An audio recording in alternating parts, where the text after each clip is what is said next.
ಮೈಸೂರು ಅರಮನೆ ಬಳಿ ಸ್ಫೋಟಕ್ಕೆ 3ನೇ ಬಲಿ. ಚಿಕಿತ್ಸೆ ಫಲಿಸದ ಬೆಂಗಳೂರಿನ ಲಕ್ಷ್ಮಿ ಸಾವು. ಸ್ಫೋಟದ ಹಿಂದೆ ಬಿದ್ದ ಎನ್ಐಎ ತಂಡ.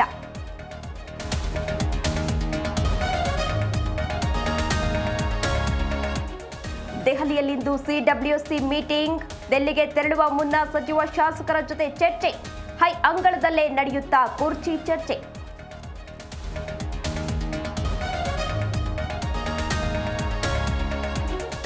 ಅಸೆಂಬ್ಲಿ ಲೋಕಸಭೆ ಎಲೆಕ್ಷನ್ಗಷ್ಟೇ ಬಿಜೆಪಿ ಜೆಡಿಎಸ್ ಮೈತ್ರಿ. ಲೋಕಲ್ ಚುನಾವಣೆಗೆ ದೋಸ್ತಿ ಇಲ್ಲವೆಂದ ಎಚ್ಡಿಡಿ. ಸಿದ್ದು ವಿರುದ್ಧವೂ ದೇವೇಗೌಡರು ಕೆಂಡಾಮಂಡಲ.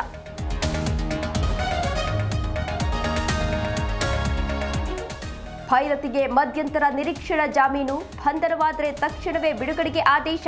ತನಿಖೆಗೆ ಸಹಕರಿಸಲು ಹೈಕೋರ್ಟ್ ಸೂಚನೆ.